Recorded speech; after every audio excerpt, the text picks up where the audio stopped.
Yeah, ayy, yeah, ayy, ayy, yeah, ayy, ayy, ayy. That's it. Face plan, yeah. I need love, I need drugs, I need savior. My niggas, I got blood on my hands, yo. I might up there eat a truck on my fucking fans, ayy. Yo, fuck, I'm up white, Johnny K, I might lose my mind, I can't never love a bitch, ayy. Welcome back to the channel. This is going to be part 4 of What If Naruto Faked His Death. Thank you all for the good amount of support I've gotten on the last video. And with that being said, let's get right into the video. Naruto said, "I told you I could take it," as he looked over at Jiraiya. Then Jiraiya said, "I guess I was wrong about you, kid. You don't have the potential that your father had." And Naruto said, "What? But I thought you said..." And Jiraiya cut him off and says, "You have more potential than your father ever did. He would be very proud of you right now." Naruto smiles and looks away and said, "I don't care what you would think. He trapped a demon inside of me." Then Jiraiya shook his head and said, "Do you even know why he gave you the 9 tails?"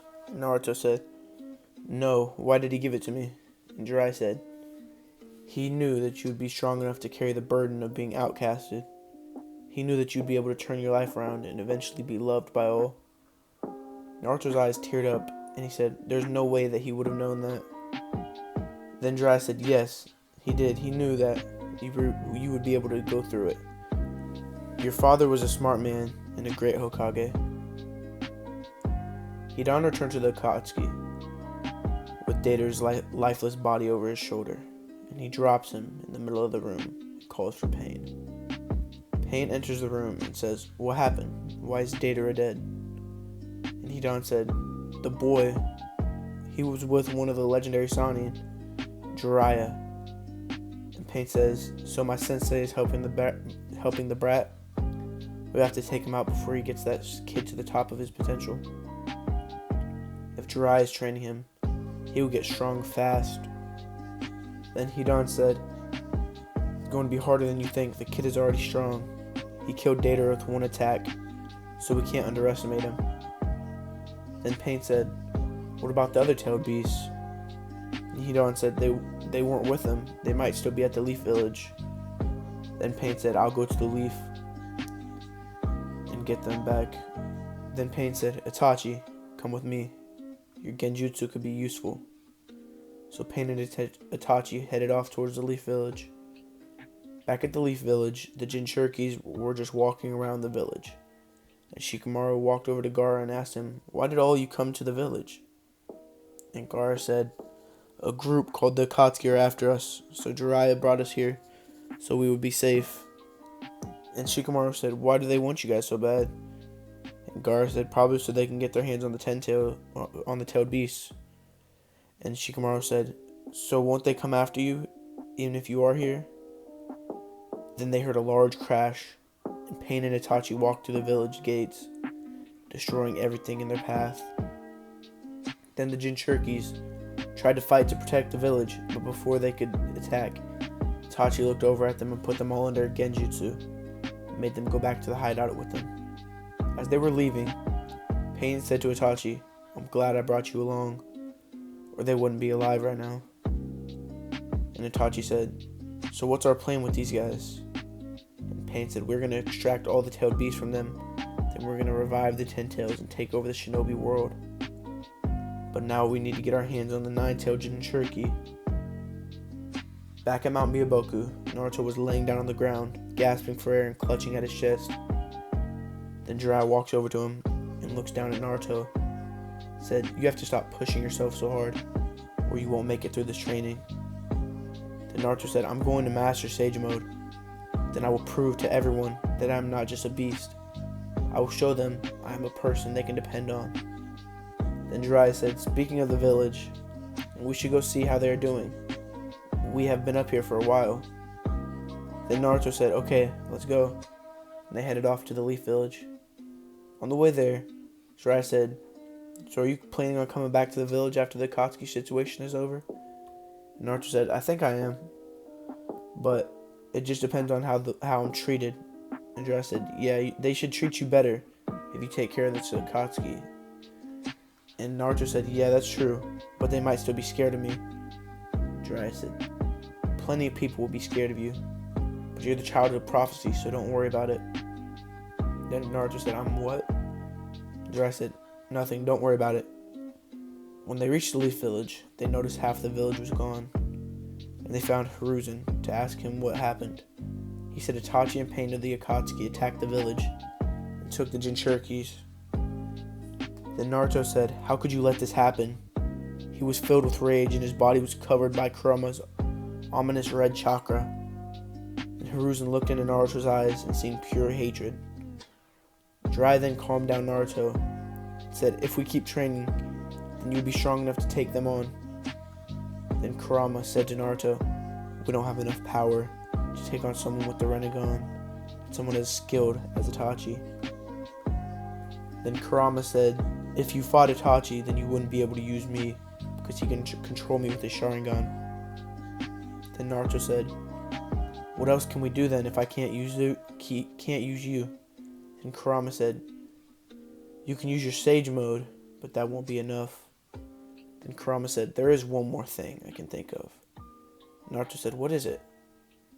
Kurama. And Kurama said, I can take you to my father for power. Then Naruto said, who is your father? Kurama replied, my father is the Sage of Six Paths. I can take you to him. Then Naruto said, okay, let's go. And they head off to the Sage of Six Paths. When they arrive, Hagoromo said, who are you, brat? Then Kurama said, long time no see, old man.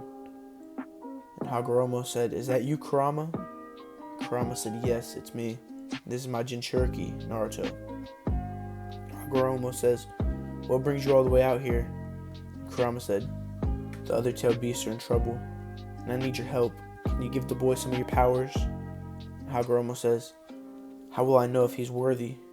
Kurama said, do whatever you need to test him. Then Hagoromo said, kid, you must fight me, but you cannot use Kurama in this fight at all. Naruto said, okay, let's do it. And he summons Gamabunta. And Hagoromo says, so this kid is a sage. Interesting. Let's see how long he can last. Then he sends truth-seeking orbs at Naruto. Naruto dodges them. Hagoromo says, you're quick, kid, but can you dodge this? And he threw two truth-seeking orbs on the ground, and he uses Renagon to make Naruto and one of the truth-seeking orbs switch places. Just as the orb was about to hit Naruto, he disappeared, and then he was behind Hagoromo. He said, you must not know who I am. I am the son of the yellow flash of the leaf. You're going to have to be faster than that. And Hagoromo smiled and said, you're right, Kurama. He is strong. He may be strong enough to inherit my power. And if he is, he will be the strongest shinobi the world has ever seen. Kurama said, so is the boy strong enough? Hagoromo said, yes. He is strong enough, but the real question is, will he be able to control this amount of power? Naruto said, I can take it. I can take anything. Hagoromo said, if you say so. And then Naruto felt a surge of power rush through his body. He was surrounded by truth-seeking orbs, and his left eye turned purple. It was the Renagon. After receiving the power, Naruto returns to Mount Miboku to further train with Jiraiya and to master his new powers. When they arrived at Mount Miyaboku, Jiraiya seen that Naruto and walked over to greet him. And as soon as he got to Naruto, he noticed Naruto had a Renagon. He said, how did you awaken a Renagon? And Naruto said, the Sage of Six Paths gave me some of his power. Do you think you could help me master my new powers? And Jiraiya said, yes. And they began training. Weeks passed, and Naruto had gotten the hang of his Renagon. He could switch places with people and things really easily. Jiraiya told Naruto that there was one more thing he had to do before he could go after the Akatsuki. And Naruto said, what is it? Jiraiya said, you must beat me in a fight if you want me to let you leave and risk your life against the Akatsuki. So Naruto said, alright, let's have a little fight then. Naruto threw his truth-seeking orbs, at Jiraiya. Jiraiya dodged them. After he dodged them, he made a Rasengan and launched it towards Naruto. Naruto let it get right in front of his face. Then he used his Renagon to trade places with Jiraiya, and the Rasengan hit Jiraiya in the chest, and he fell to the ground and said, "You passed, kid. Go get your friends back." And Naruto smiled and said, "Trust me, I will." Then he left and headed for the Akatsuki hideout, but before he made it, he was ambushed by Hidan and Kakuzu of the Akatsuki. Hidan tried to hit him in the heart with his scythe. Naruto traded places with Kakuzu, and Hidan pierced right through all of Kakuzu's hearts, and he died. Then Hidan screamed and rushed towards Naruto. Then Naruto thought about what Jiraiya said about defeating Hidan. So Naruto used a Rasengan and put it into the ground. It created a hole. Then Hidan ran right at Naruto, and Naruto dodged him and kicked him right into the hole and covered it back up with dirt.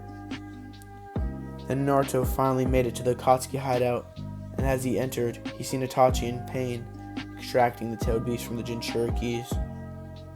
This is where I'm going to leave off part 4 of what if Naruto faked his death. Make sure you like and subscribe and hit that noti bell. And comment what other what ifs you want to see. As always, I hope all of you guys have a great day. Peace out.